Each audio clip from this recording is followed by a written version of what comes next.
Hello and welcome to another A-Level Economics video with me, Mr Goff, for MrGoff.com. This video will focus on additional government interventions to correct market failure. As well as the key methods of indirect taxation, subsidies, and maximum or minimum pricing that we already discussed, you need to know about four other types of government intervention: trade pollution permits, state provision of public goods, information provision, and regulation. Let's take a look at each of these in more detail now. The idea behind trade pollution permits is that the government gives polluting businesses permits to emit a certain level of pollution. This is usually set at or below current levels in order to try and drive down the total amount of pollution. Firms that don't meet the standards will face fines. Firms that can reduce their pollution below the required level can trade excess credits with firms that are over the limit. Let's take a look at an example.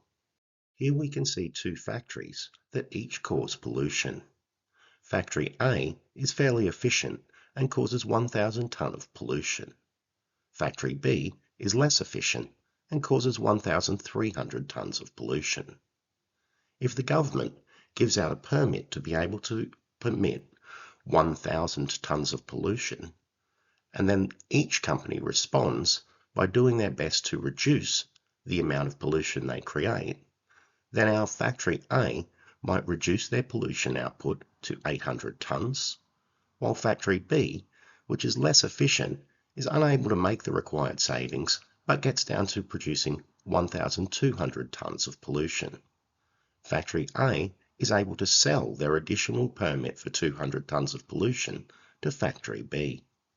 If the government were to use regulation that said all firms must only emit 1,000 tonnes of pollution instead of using trade pollution permits, then there may be no incentive for firm A to attempt to reduce their level of pollution at all.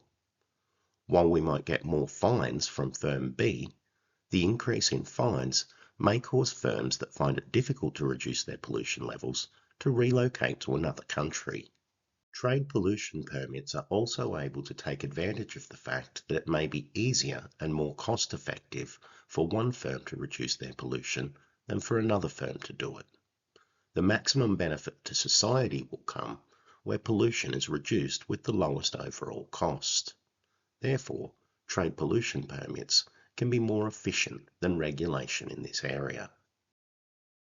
The key advantages to trade pollution permits include: they encourage all firms to become more efficient, not just those with the highest levels of pollution. The cost to the industry and therefore society are reduced by allowing those savings to be made in the most efficient financial way. Money from fines can also be used in pollution-reducing initiatives. On the other hand, the disadvantages to trade pollution permits include: it's hard to set the right level of allowable pollution.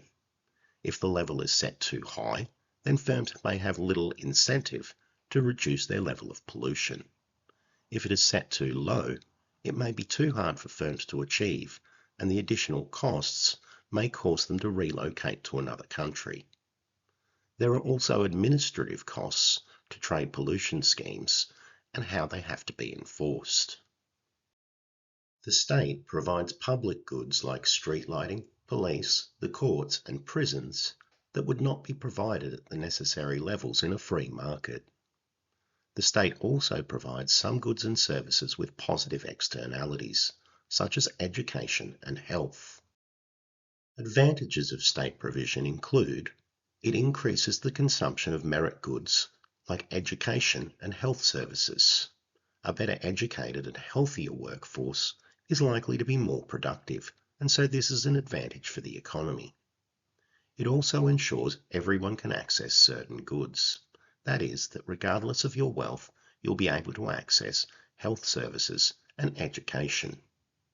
It's also a way of redistributing incomes. This is because it's paid for out of taxes, and taxes are contributed to in a higher percentage by those on higher incomes. Disadvantages of state provision include that public goods and services can be inefficiently produced due to the lack of standard market forces and a profit motive. Provision also may not match demand. In the NHS, free provision often leads to excess demand and long wait lists. You may also have heard terms like postcode lottery referring to the fact that, depending on what part of the country you live in, will determine which services you may have access to.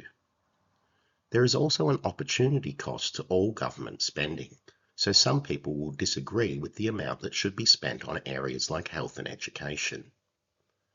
It can also reduce individuals' self-reliance. A person that knows they can get health care for free may be less inclined to take care of themselves and therefore poses a bigger burden to the system in the long run. The government provides information to discourage the use of and minimise the risks of demerit goods. For example, campaigns against drink driving and that show the dangers of smoking. They also provide information to promote the consumption of merit goods. This includes healthy eating and more active lifestyles. The government also forces firms to provide information about the risks of certain products. For example, on food products, they're required to show this colour-coded bar, which easily allows consumers to see how good the product is for their health. The primary advantage of information provision is that improved information can affect the demand for merit and demerit goods. The disadvantage is that campaigns can have varying effects, and the money spent on them has an opportunity cost. If we look, for instance, at the money the government has spent on healthy living, we can see that over the years they have spent a lot of money on eating right and making healthy choices. However, the obesity problem in the country continues to grow, so some people would say that that money has not been used efficiently. Regulation is the use of laws and other rules to correct market failure. Examples include emission standards that ensure cars are not too overly polluting, and product safety standards that ensure consumers are getting what they pay for. Some regulations must be worldwide in order to be effective. For instance, attempts to keep the global rise in temperatures to below 2 degrees Celsius must be worldwide if they're to be effective. If only one country were to introduce regulations, then the other countries would still pollute into the atmosphere, and this one country's rules would have no effect. The main advantage of regulation as a means of correcting market failure is that it's easily understood and relatively straightforward to enforce. Key disadvantages of regulation include: it's hard to get the right level of regulation, too little and it may have very little effect, too much and firms may move to another country with less regulation. Regulations are also applied indiscriminately.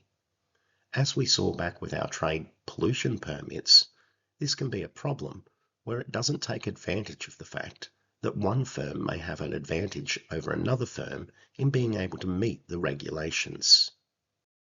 That brings us to the end of this video on other government intervention in markets. Join me in the next video when I'll be taking a look at government failure. Use the resources at mrgoff.com to help you revise economics, and until next time, it's bye for now.